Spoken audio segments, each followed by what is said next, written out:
The little girl was running for her life. Her small purple coat was too big for her. Her boots slapped against the wet concrete of a back alley in Osaka. Her tiny hand was clenched inside the hand of the woman dragging her forward, and the stuffed rabbit in her other arm was missing an ear. It had been ripped off 6 minutes ago by a hand reaching through a slamming door. Aaliyah Carter did not look back. Her trench coat was soaked through. Half of it was rain. Half of it was blood, not hers. There was a graze along her left shoulder that was bleeding steadily down her arm. Her right hand held a Glock 19. Her left hand held a 3-year-old child. Behind them, 2 men were running through the same alley. They were fast. They were trained. They were closing the distance. Aaliyah saw the silver sedan parked against the wall 10 meters ahead. She made a decision in less than a second. She pulled Zuri behind the car.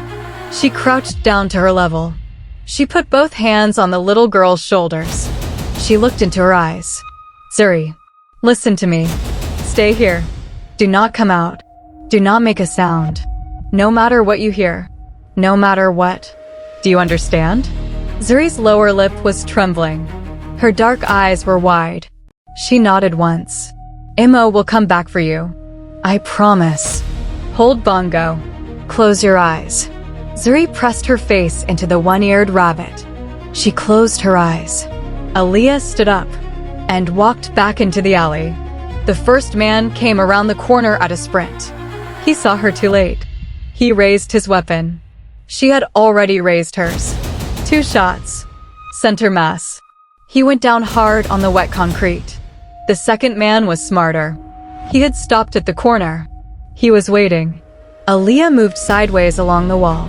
Slow, controlled, breathing through her nose. The rain was coming down harder now.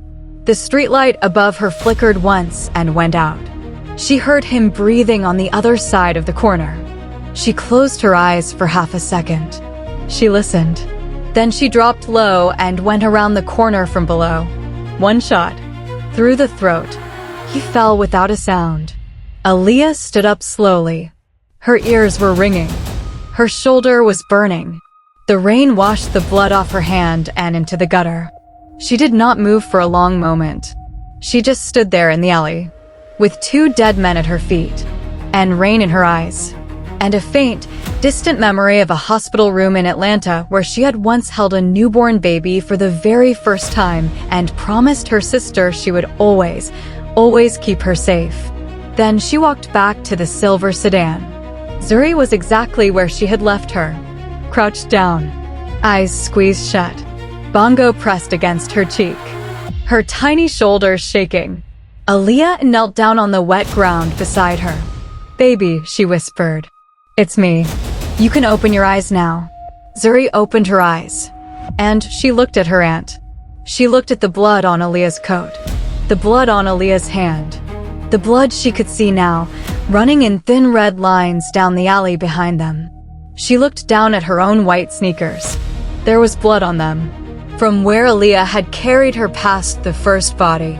Zuri did not cry. She did not scream. She just looked up at Aaliyah with the careful, ancient expression of a child who had seen too much, too young, and had been trained not to make a sound about any of it. And in that moment, Aaliyah Carter broke. She had killed 11 men in 14 months.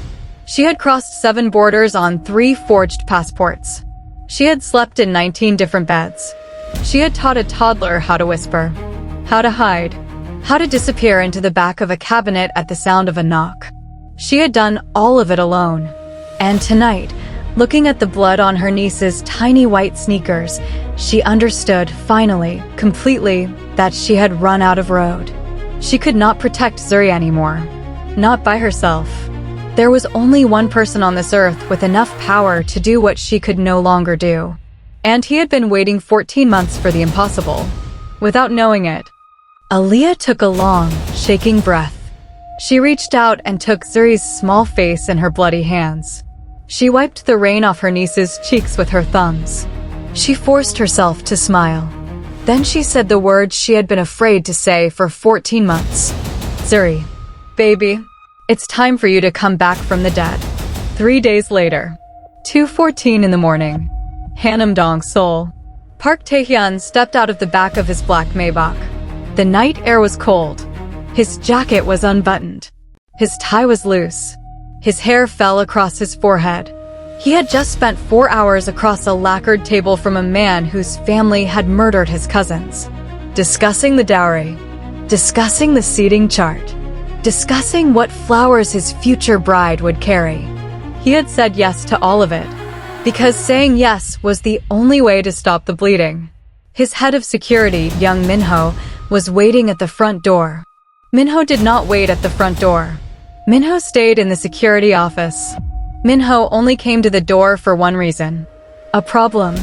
Boss. Minho's voice was lower than usual. There's a woman at the gate. She says she is your wife's sister. She has a child with her. Tae-hyun did not stop walking. Send her away. My wife had no sister. Sir. Minho stepped in front of him. Minho had never stepped in front of him in 15 years. The child, sir. The child looks like Zuri. The world stopped. For a long second, Park Tae-hyun could not hear the wind in the cypress trees. He could not hear his own breathing. He could not hear anything. Except, somewhere very far away, a small voice from 14 months ago calling him appa from a high chair in a kitchen that no longer existed. Show me, he said. They walked back to the gate together. 6 men were already there, all armed. All watching the woman on the other side of the bars with the careful blankness of professionals who had not yet been told what she was. The motion sensor lights came on, and Park Tae-hyun saw her, and the air left his lungs the way it had on the day they had told him Simone was dead. Same height, same shoulders, same way of standing. But this woman wore her hair in a tight bun at the nape of her neck, 2 coiled curls escaping at the front, a black trench coat, combat boots, a faint scar along her left jaw that Simone had never had. And then he saw the child. A small girl in a purple coat 2 sizes too big. A stuffed rabbit clutched against her chest. The rabbit was missing an ear. And the child had Simone's mouth. And his mother's nose. And his own dark, serious eyes. The same eyes he had kissed goodnight in a crib 14 months ago. The morning before Simone had taken her away from him forever, and he had not known it. The wedding ring of his dead wife had been delivered to him in a velvet box 3 days after the bombing. The Beijing triads had claimed responsibility. 12 of his men had died in the months after, hunting them. He had buried his wife and his daughter together in a closed casket on a Tuesday in October. He had not opened the door of the nursery in 14 months. And now, Tae-hyun's hand found the iron bar of the gate. He had never needed to hold himself up before. Open the gate, he said. Minho hesitated. Boss, we need to. Open the gate, Minho. The gate opened. Aaliyah Carter raised her hands slowly when his men drew on her. There's a Glock at the small of my back, she said calmly. And a knife in my left boot. I'd appreciate if you took them now, before anyone gets nervous. Minho moved. 2 seconds later, he held a Glock 19 and a black tactical blade. He stepped back. Aaliyah lowered her hands. She crouched down to the child's level. Baby, she said softly. Look, this is your appa. The one Mama told you about. The one in the photo. Remember? Zuri studied Tae-hyun the way a small judge studies a defendant. Carefully, without fear. Then she reached into the pocket of her oversized coat and pulled out a folded photograph. Creased white at the folds. Soft from being held. Unfolded and refolded 1,000 times. Tae-hyun took it from her tiny hand. It was their wedding photograph. Simone in white. Laughing. Her head thrown back. Her veil caught in the wind. Tae-hyun beside her in a black suit. Looking at her. Not at the camera. Looking at her like she was the only thing in the world that had ever made sense to him. His knees almost gave out. He went down on one knee, on the cold gravel of his own driveway, in a $4,000 suit. Zuri, he whispered. Surya. She studied him for another long moment. Then she stepped forward. Slowly. Carefully. the way she had been taught to be brave when she was scared. She put one small hand on his cheek. "Don't be sad, appa. We're here now." Park Tae-hyun, head of the Baekho-pa, the man who had broken 3 crime families before the age of 30, the man whose enemies whispered his name like a curse, began, very quietly, to cry. His phone buzzed against his ribs. His underboss. The Choi family was already at the gate of the estate 40 minutes away, waiting for him to arrive, waiting for him to finalize the marriage alliance, the one his clan had spent a year negotiating to end the bloodshed. The bride was 22. The papers were signed. The wedding was in 9 days. And his daughter was alive. And the woman who had kept her alive for 14 months was about to become the most dangerous problem in his life. He had until sunrise to decide. To walk into the alliance that would save his clan. Or to burn the entire arrangement down. For a child he had grieved. And a woman who looked like a ghost. Hey besties! Welcome back. If you're new here, hit that subscribe button right now, because trust me, this story is unhinged in the best possible way, and you do not want to miss a single second of it. If this hook already has you screaming, smash that like button so the algorithm knows. Share this video with one friend who loves a Korean mafia romance. Just one. Now buckle up. Let's get into it. Mrs. On was already in the foyer when they came inside. Mrs. On had run the household for 40 years. She had bathed Tae-hyun when he was an infant. She had sewn the buttons back on his school uniform when he was 7. She had stood beside him at his mother's funeral when he was 19 and not allowed himself to cry. She had been the one to find him in the nursery on the night after Simone died, sitting on the floor in the dark, holding a tiny pair of socks. She took one look at the child in Aaliyah's arms and dropped the tea tray she was carrying. The porcelain shattered on the marble. Nobody moved to clean it up. "My baby," Mrs. On whispered. Tears came down her face the way water comes through a crack in a dam. All at once. My baby girl." We thought, oh my God.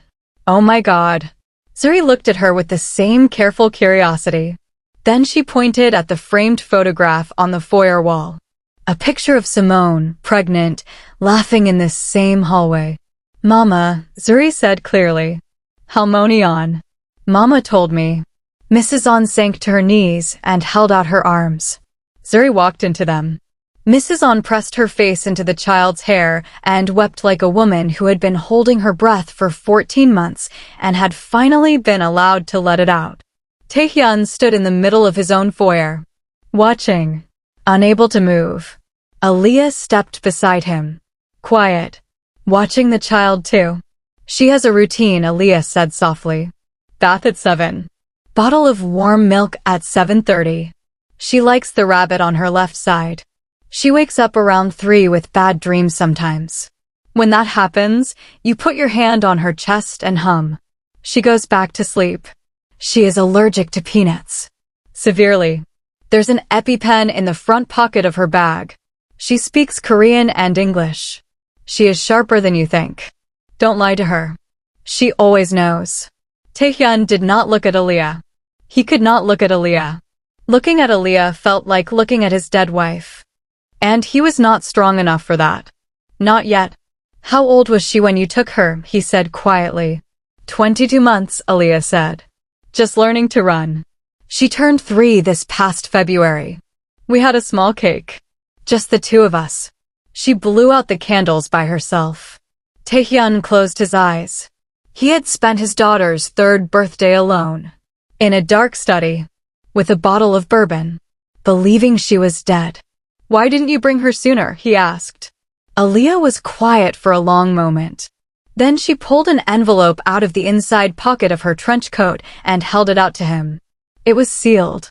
His name was written on the front in handwriting he had not seen in 14 months and would have known if he had been blind.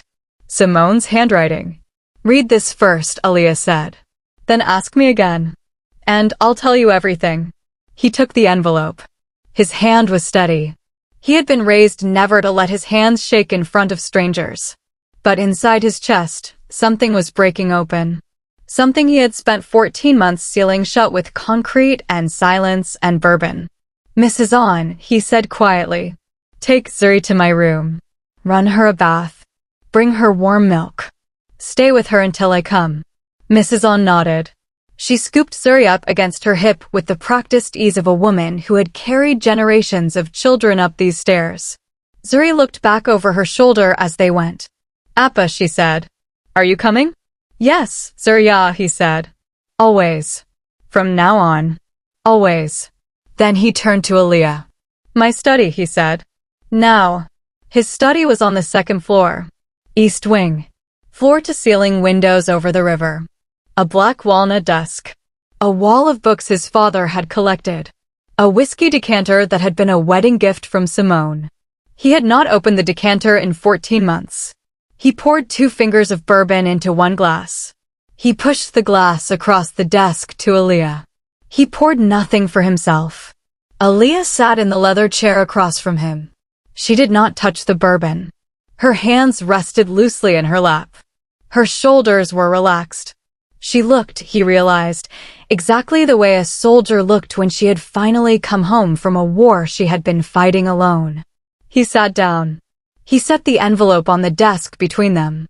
He did not open it yet. "Tell me," he said. "From the beginning. And don't leave anything out." Aaliyah took a slow breath. "I'm Simone's twin. Identical. Born 7 minutes after her on a Tuesday in March, in a hospital in Atlanta. Our mother named her Simone after Nina Simone. She named me Aaliyah after the singer. Our father thought it was tacky. He left when we were 3. "I know about your father," Tae-hyun said. "Simone told me." "Then you know we raised ourselves," Aaliyah said. "Mostly. Our mother worked 2 jobs. Simone became a journalist because she wanted to expose people like our father. I became a nurse because I wanted to fix what people like our father broke. We were close. Closer than most twins. We didn't have anyone else. And then she met me. And then she met you," Aaliyah agreed. "In Cairo. On assignment. She called me at 2 in the morning the night after she met you. She said, 'Aaliyah, I've just had dinner with the most dangerous man I've ever met. And I think I'm going to marry him.'" Tae-hyun closed his eyes. He had said almost the same words to Mrs. On the next morning. "I told her she was an idiot," Aaliyah said. "I told her she was going to get herself killed. I told her every reason I could think of. She listened to all of them. And then she married you anyway. And then she had Zuri. And then she had Zuri," Aaliyah said. "And for 2 years she was happier than I had ever seen her. I came to Seoul twice. You and I never met. She kept us apart on purpose. She always said she wanted me to have a life that was free of all this. She said one of us deserved to be ordinary." Tae-hyun opened his eyes. When did she start to suspect something was wrong? Aaliyah's jaw tightened. "About 6 months before she died. She called me one night and asked me a strange question. She asked if I would ever be willing to disappear if she needed me to. If something happened to her. I told her yes. I asked what was wrong. She said she didn't know yet. She said her instincts were telling her something. She said she had been a war correspondent in 3 conflict zones, and she knew what coordinated infiltration looked like. And she was watching it happen inside your house." Tae-hyun's hand closed slowly into a fist on the desk. "She told you this." "She didn't tell me." "She told you," Aaliyah said. "She told me she told you. You said it was paranoia from her old job. You said your inner circle had been with your family for 30 years. You said she didn't understand the way the brotherhood worked." He remembered. God, he remembered. She had brought it up 3 times. Once at breakfast. Once in the garden. Once in bed. And every time he had told her, gently, that she was seeing patterns where there were none. That he loved her, but that this world was not her world, and she should leave the security of his men to him. He had patted her hand. He remembered that. He had patted her hand like she was a frightened child. "Go on," he said. His voice was very quiet. Aaliyah took a long, slow breath. Then she started preparing. Quietly. Without telling you. She set up a private email account. She moved money, small amounts, over months, into a Cayman account in my name. She bought me a forged Canadian passport. She rented a safe house in Busan under a corporate shell company 2 layers deep. She bought baby supplies and stored them there. She found an undertaker in Yongsan who could be bribed for the right kind of work. She prepared for everything. For months. Just in case. And we agreed on a code word. The word camellia. It was a flower our mother used to grow on the windowsill in Atlanta. It meant, come now. Take Zuri. Go to ground. Do not contact me again until I come find you. 3 days before she died, she sent me the word. Tae-hyun went very still. 3 days, he repeated. 3 days. I was on a plane to Seoul that night. I checked into a hotel in Mapo under the Canadian passport. I waited. For what? Aaliyah looked at him steadily. For her to call me on the day she had decided would be the day. She called me on a Tuesday morning, Aaliyah said. 14 months ago. October 14th. She said, today, Aaliyah. Today is the day. Be in the parking garage on Wowzanaro at 11:30. Do not be late. Do not bring anything that can be tracked. Tae-hyun's mouth had gone dry. October 14th. The day his wife had died. That morning, Aaliyah continued, she told you she was taking Zuri to a mommy and me class in Itaewon. I remember, Tae-hyun said. The words came out hoarse. She made breakfast. She kissed me at the door. She told me she would be home for dinner. She lied to you. She drove Zuri to Mapo instead. She met me in the parking garage at 11:30 exactly. Aaliyah's voice softened. Almost gently. She had Zuri in a car seat. She had a duffel bag. She had a burner phone. She had a list of contacts and instructions. She had the bank passwords. She had everything. She had been preparing for this exact morning for 6 months. She was very calm. She was so calm it scared me. She kissed Zuri on the forehead 17 times. She counted them out loud. She said, Mama loves you in 17 languages, baby, and one day she will find you again. Then she handed her to me.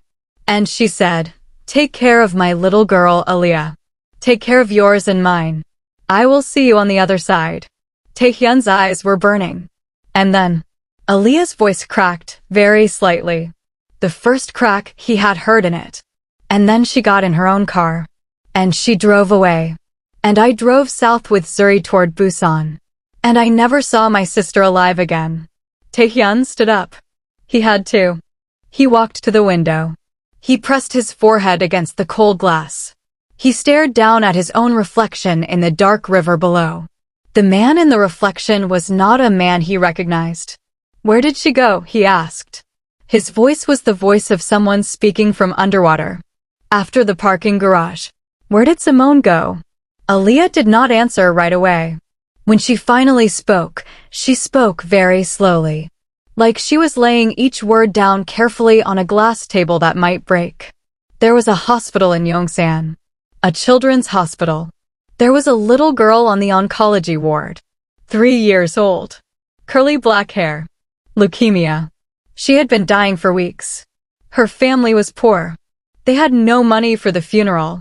Simone had been waiting for her. Tae-hyun's forehead pressed harder against the glass. For weeks. Visiting the family. Bringing them food. Bringing them money. Telling them she was a foreign journalist writing a story about pediatric cancer in Korea. Becoming their friend. Until one day, she made them an offer. If their daughter died of natural causes, when their daughter died of natural causes, she would pay for everything. The funeral. The burial. The remaining medical bills. Plus enough money for the family to start over. In exchange for one thing. For the body. Tae-hyun did not move. That child died on the morning of October 14th, Aaliyah said. At 7:43. The undertaker called Simone an hour later. Simone gave her the signal. The signal was, today. Simone went to that hospital after she gave Zuri to me. She paid the family. She took the body. She placed her in Zuri's car seat. She dressed her in Zuri's spare outfit. She wrapped her in Zuri's blanket. She turned her face to the back of the seat so only the curls and one small hand would show. Tae-hyun's mouth was opening and closing. There was no sound. Aaliyah stood up too. She walked around the desk. She did not touch him, but she stood close enough that he could feel her breathing. At 3:41 in the afternoon, she said quietly, "Simone called you on a video call." From the front passenger seat of her car. Tae-hyun closed his eyes. Because he remembered. God, he remembered. He had been in his office in Gangnam. He had answered on the second ring. Simone's face had filled the screen. Smiling. Tired. Beautiful. "Hi, baby. We're heading home. Zuri's asleep already." Class wore her out. And she had turned the phone. And he had seen the back of a tiny head in a car seat. Curly dark hair. A small hand on the blanket. The blanket pulled up to the cheek. A child sleeping the way Zuri always slept, with her face tucked against the side of the seat. And he had smiled. And he had told his wife to drive safely. And he had told her he loved her. And she had told him she loved him too. In a voice he had not heard her use in months. A voice that had sounded, at the time, like the voice of a woman in love. It had not been the voice of a woman in love. It had been the voice of a woman saying goodbye. 1 hour later, Aaliyah said quietly, "The bomb went off on the bridge." Tae-hyun's hand left the glass. He turned around very slowly. He looked at Aaliyah. He looked through her. He looked past her at 14 months of his own grief, refracted now through a truth that made every memory he had unrecognizable. "She knew," he said. "When she called me. She knew she was about to die." "She knew," Aaliyah said. She had known for 3 days. She had a source inside the organization. She had been told the strike was coming that afternoon. She knew she could not run. She knew she was being watched too closely. She knew that the only way to make Zuri's death credible, the only way to make sure no one would ever come looking for her, was to die with her in the same car. So she chose to die. Aaliyah's voice was very soft now. She chose to die so your daughter could live. She used the last day of her life to make sure you would never look for Zuri. Because if you had, they would have found her. And they would have killed her too. So she gave you a body in a car seat. And a video call. And a goodbye she made you think was an ordinary goodbye. And then she got on a bridge and let them take her. She did it for you, Tae-hyun. She did it for Zuri. She did it because there was no other way. Tae-hyun's knees gave out. He went down onto the leather chair behind him. He put his face in his hands. And for the first time since the night he had been told his wife was dead, for the first time in 14 months of perfect, polished grief, Park Tae-hyun broke. Aaliyah stood beside him. She did not touch him. She did not speak. She let him cry. The way her sister would have wanted her to. And outside, the river kept moving. And the city kept sleeping. And somewhere down the hall, a small girl in a too-big nightgown was being given a bath by a woman who had loved her grandfather and her father before she had ever held her. It was a long time before he opened the envelope. Aaliyah had moved back to her chair. She was watching the door. The Glock had been returned to her by Min-ho when they came inside. It rested loosely on her thigh. The safety was off. She was, even now, the only person in the room not behaving like a grieving man. Tae-hyun wiped his eyes once. Twice. He picked up the silver letter opener his father had given him on his 21st birthday. He slit the seal. Inside were 2 pages. The first was a single line in Simone's handwriting. 4 words. Trust my sister. Always. Tae-hyun stared at it for a long moment. Then he set it carefully on the desk. The second page was a list. Names. Dates. Amounts. A bank in the Cayman Islands. A wire transfer routed through a shell company in Singapore. A photograph clipped to the bottom of the page, blurry but unmistakable. His consigliere. Hwang Sung-min. The man who had held him at his own wedding. The man who had wept at his wife's funeral. The man who had, 3 months ago, arranged this engagement to the Choi family. Sitting at a table in a restaurant in Macau. Across from a man Tae-hyun recognized as the underboss of the Beijing triads. The date on the photograph was 3 weeks before the bomb. Tae-hyun looked at the photograph for a long time. Then he sat down at the desk. He poured the bourbon he had not poured before. He drank it in one swallow. He set the glass down very carefully. "Aaliyah," he said. His voice was the voice of a stranger now. "I need you to tell me everything you know about how this engagement to the Choi family was arranged." Aaliyah leaned forward. "The man who killed my sister," she said, "is the same man who arranged your next marriage. So, besties, let me pause for a second, because did this man really just find out his right-hand man, the one who held him at his wedding, the one who cried at his wife's funeral, orchestrated the entire thing, and he's about to walk into an engagement dinner with his enemy in less than an hour, with his real wife's twin sister upstairs, and his daughter back from the dead sleeping in his bed? If you are not screaming yet, you are not paying attention. Smash that like button. Hit subscribe. Turn on notifications. Share this video with one friend who loves a Korean mafia romance. Just one. Because what happens at this dinner is going to make history on this channel. Now let's get back into it. His phone buzzed on the desk. They both looked at it.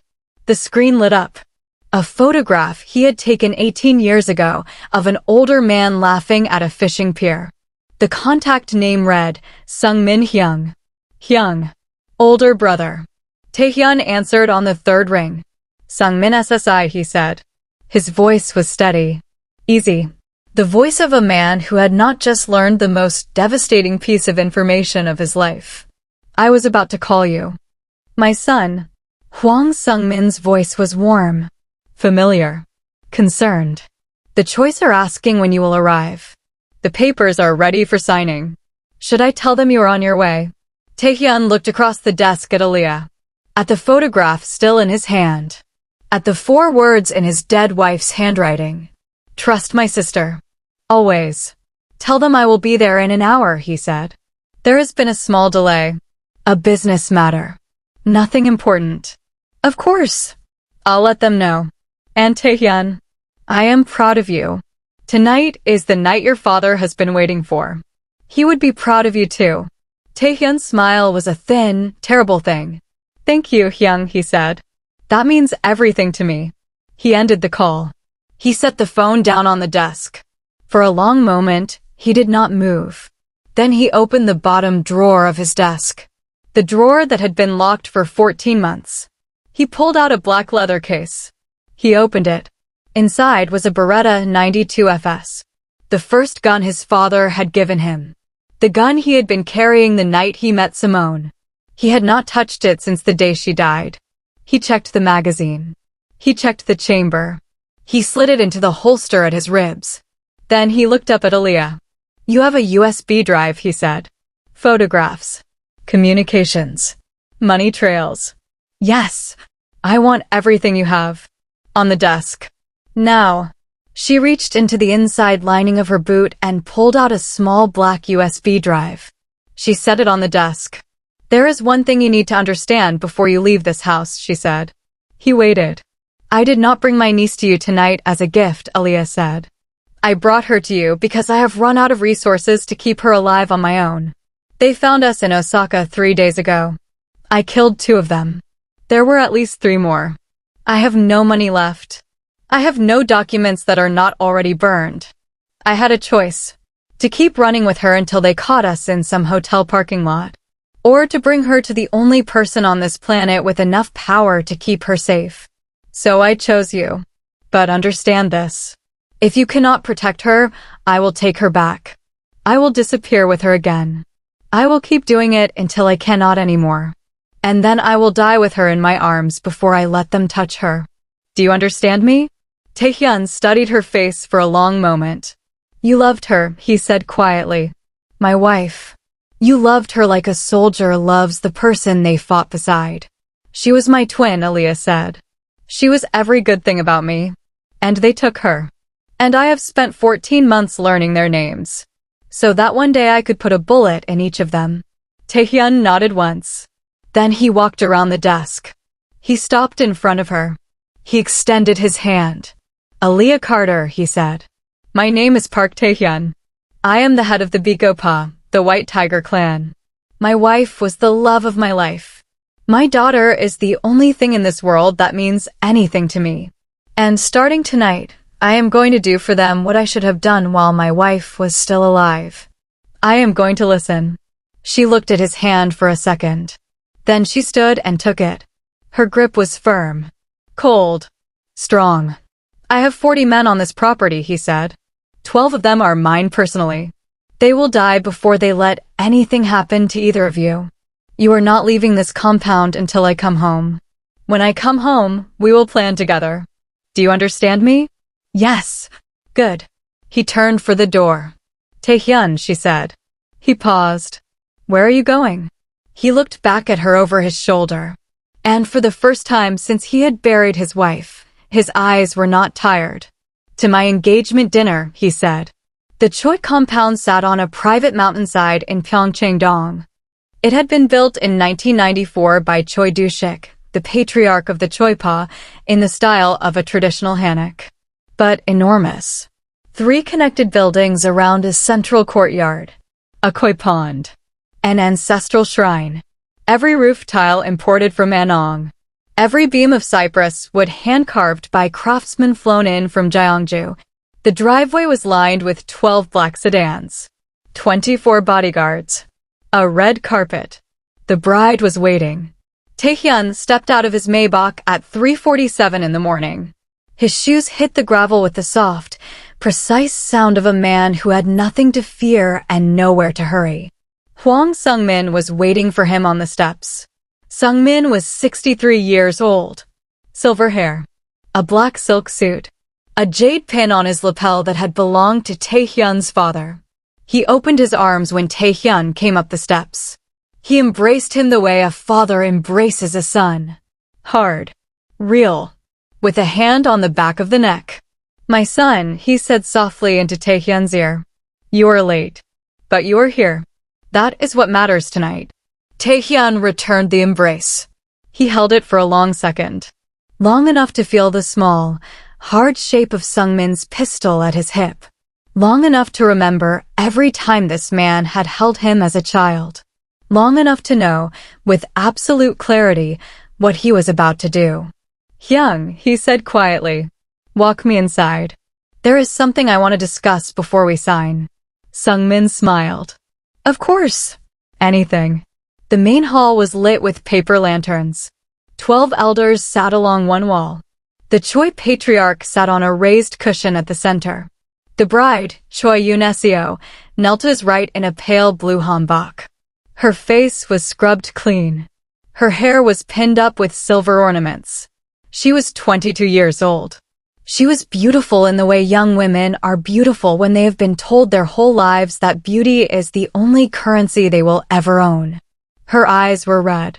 She had been crying. The papers were laid out on a low lacquered table at the center of the room. A fountain pen rested beside them. 2 small ceremonial cups. A bottle of soju. Tae-hyun walked into the room.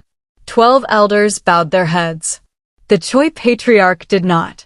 Tae-hyun stopped in front of the bride. He bowed to her. A deep bow. Formal. The kind a man gave a woman whose suffering he was about to acknowledge in front of every man in the room who had caused it. Yoon-seo blinked. Confused. Tae-hyun straightened. Choi Yoon-seo SSI, he said. His voice carried in the silence. I owe you an apology. A murmur went through the elders. You did not choose this, he said. Neither did I. We were both promised to each other by men who have used us as currency in a war we did not start. You are 22 years old. You should be in graduate school. You should be falling in love with someone foolish. You should not be kneeling on this floor at 4 in the morning waiting for a stranger to sign a paper that will give you to him for the rest of your life. Her lips parted. The Choi patriarch stood up. Park Tae-hyun. What is the meaning of this? Sit down, Choi SSI, Tae-hyun said. He did not raise his voice. He did not need to. I have not finished speaking. The Choi patriarch sat down. Tae-hyun turned back to Yoon-seo. There will not be a wedding tonight, he said. Or any night. You are free. My driver is outside. He will take you anywhere in this country you wish to go. To a friend. To a hotel. To the airport, if you have a passport. I will pay for whatever life you choose. And no man in this room, including your father, will lay a hand on you for it. Do you understand me? Eunicio's eyes filled with tears. She nodded once. Go, he said gently. Now. She stood up. She did not look at her father. She walked out of the hall in her pale blue hanbok and her silk slippers, with the careful steps of a woman who could not yet believe she was being permitted to leave. The door closed behind her. Tae-hyun turned to face the room. The Choi patriarch was on his feet again. His face was the color of old wine. You will explain yourself, he said. You will explain yourself, or you will not leave this house alive. Tae-hyun looked at him calmly. Then he turned to Hwang Sung-min. Hyun, he said. Tell me about Macau. Sung-min's face did not move. Macau? My son, what are you? October. 2 years ago. The shipment that was rerouted through Hong Kong instead of Incheon. The one only 2 people in this organization knew the timing of. Me. And you. Sung-min smiled gently. Tae-hyun, this is not the place for. Tell me about the meeting at the Lisboa Hotel 3 weeks before my wife died. The one with Wang Jianhao. The underboss of the Beijing Triads. Tell me about the wire transfer of $3.6 million American dollars from a Cayman shell company into the personal account of your son-in-law 4 days later. Tell me, Hyung. I want to hear you say it. The room had gone very still. Hwang Sung-min's face, the face Tae-hyun had been reading since he was 4 years old, did something that Tae-hyun had never seen it do. It became the face of a stranger. The warmth bled out of his eyes. The fatherly softness collapsed into something cold and ancient and tired. For a long moment, they looked at each other. 2 men who had loved each other their entire lives. Standing on opposite sides of a truth that had finally arrived. Where did you get this information? Sung-min asked quietly. From my wife. Your wife is dead. My wife, Tae-hyun said, prepared for everything. Including her own murder. Her sister has been collecting evidence for 14 months. I have photographs. Bank records. Communications. I have the recording of you on the phone with Wang the night before the bomb. I have the name of the man you paid to plant it. I have everything, Hyung. Sung-min closed his eyes for a brief moment. When he opened them, he looked at Tae-hyun the way a chess master looks at a board where he has finally been put into checkmate. And what about my granddaughter? Sung-min asked softly. Tae-hyun went still. What did you say? Your child, Sung-min said. The little girl you buried. She is alive, isn't she? I always wondered why your wife's sister disappeared from the funeral after only 1 day. Tae-hyun's hand was already on the beretta. You will not speak about my daughter, he said. You will not speak about my wife. You will not speak about anything you took from me. You will walk outside with me. Now. Or I will end you in this room in front of every elder in this clan. Choose. Hwang Sung-min looked around the room one last time. Then he set down the fountain pen he had been holding, very gently, as if he was afraid of damaging it. I will walk outside with you, my son, he said softly.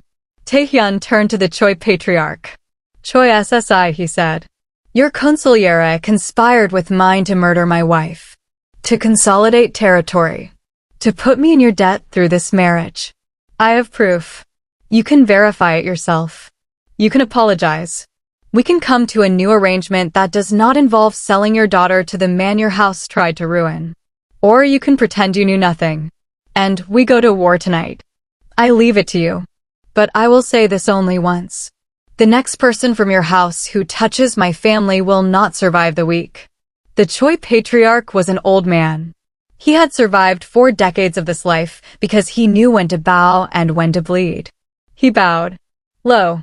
Slow. To the floor. Park Tae-hyun SSI, he said. My house has been deceived. By your own consigliere. We will speak again in the morning. With clear minds. With apologies. And restitution. You have my word. Tae-hyun bowed in return. Slightly. Just enough. Then he walked out of the hall. Hwang Sung-min walked behind him. The garden behind the Choi compound was beautiful. It was beautiful in the careful, expensive way of gardens that had been maintained by the same family for 60 years. A small bridge over a koi pond. A single stone lantern. A camellia tree in late bloom, its red flowers heavy on the branches. Tae-hyun thought, distantly, about the word camellia. About a flower his wife's mother had grown on a windowsill in Atlanta. About the signal his wife had sent her sister 3 days before she died. They walked to the edge of the koi pond. Hwang Sung-min stopped beside the camellia tree, as if he understood the symmetry without being told. He looked at the water. "I want you to know," he said quietly, "that I loved your father like he was my own brother. I loved you like you were my own son. I held you when you were 5 days old. I watched you become the man you are." Tae-hyun did not answer. "And your wife," Sung-min said. "I loved her too. Truly. From the day you brought her home." "Then why?"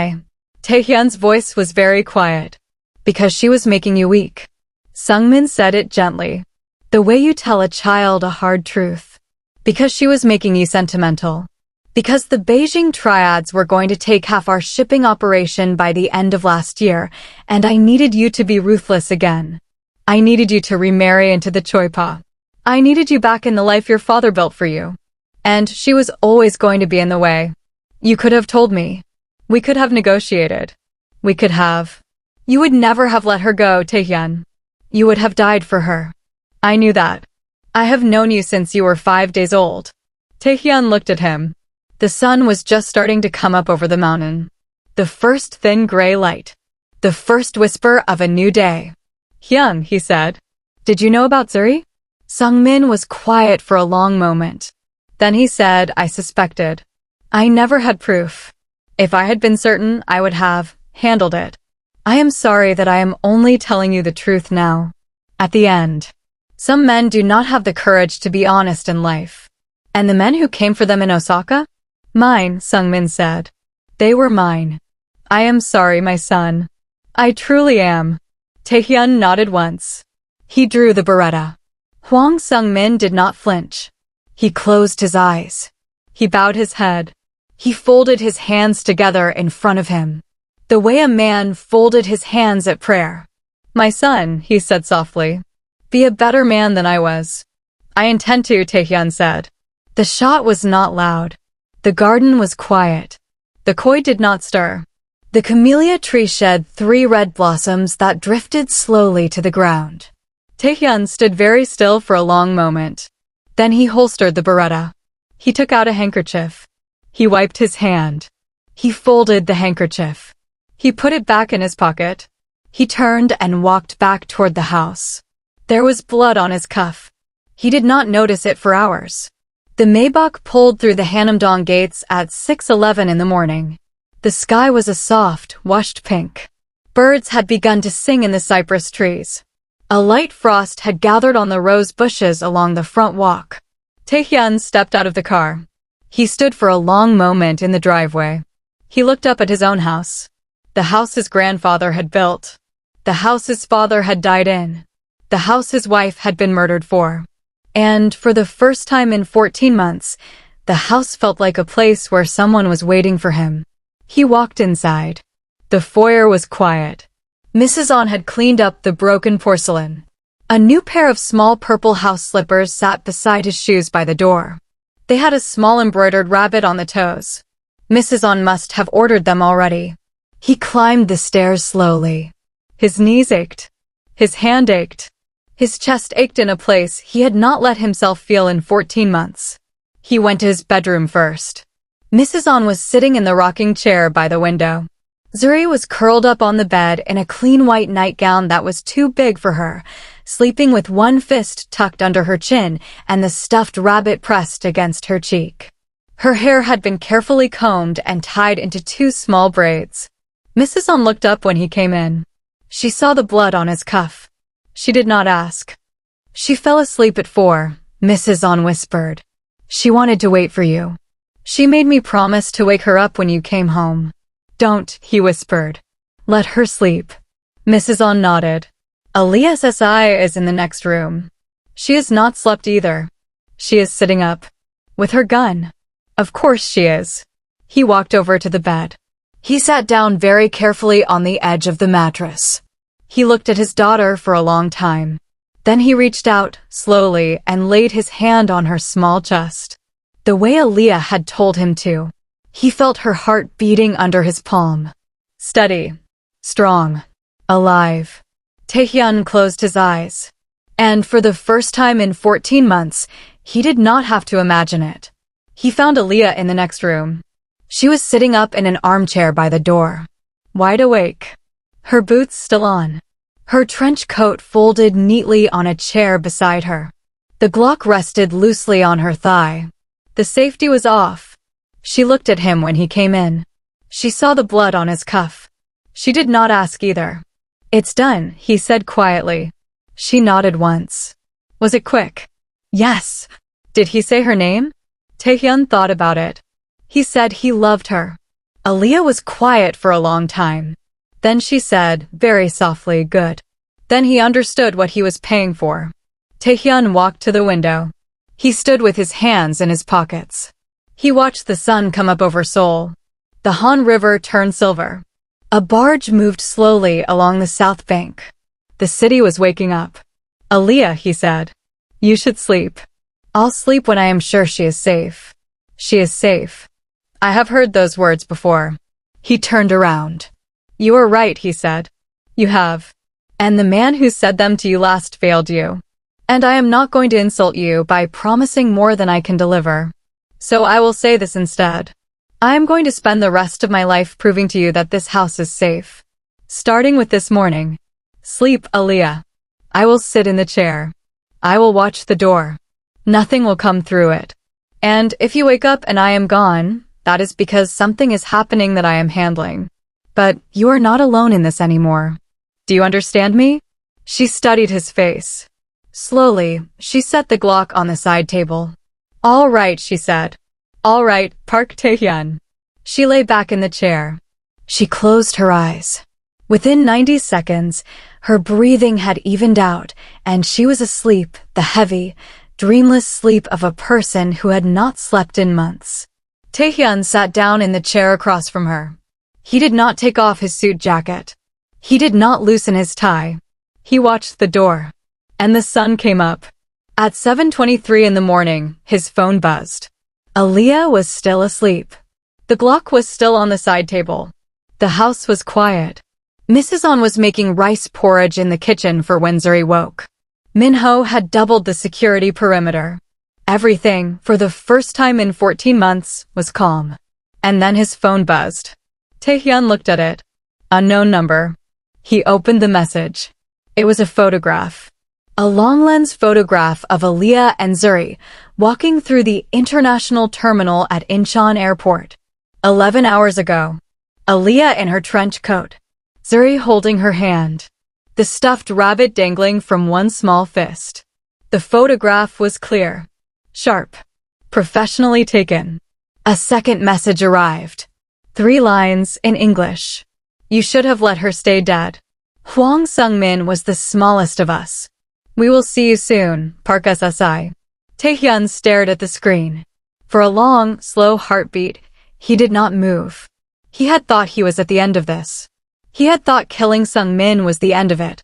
The wound had been dressed. The traitor had been removed. The clan would heal. But Sung-min had been the smallest of them. Which meant whoever sent this message was bigger. Which meant whoever sent this message had been watching the airport. Which meant whoever sent this message already knew Aaliyah was inside this house. Tae-hyun looked across the room at Aaliyah, asleep in the chair. He looked through the open door, down the hall, to the bedroom where his daughter was sleeping with her hand under her chin. He looked at the photograph again. And then, very quietly, in the soft pink light of a sunrise over Seoul, Park Tae-hyun began to laugh. It was a low laugh. A broken laugh. A laugh that had nothing to do with humor. Because for the first time in 14 months, he was not tired anymore. He was furious. And for 14 months, he had been waiting for someone to give him a reason to wake up. He pulled out his phone. He typed back 4 words. Then come and try. He sent it. He turned his phone face down on the side table.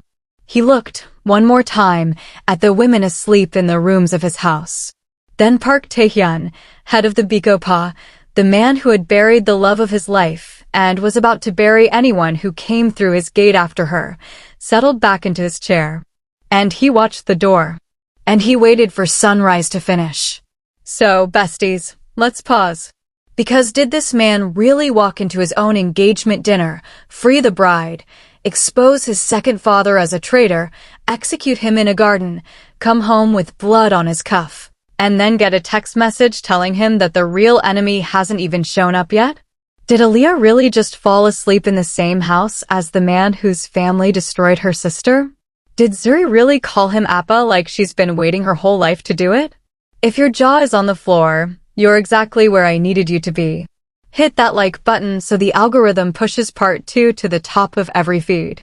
Subscribe and turn on notifications because part 2 is going to answer every question you are screaming at your screen right now. Share this video with one person who loves a Korean mafia romance. Just one. That's all I'm asking for.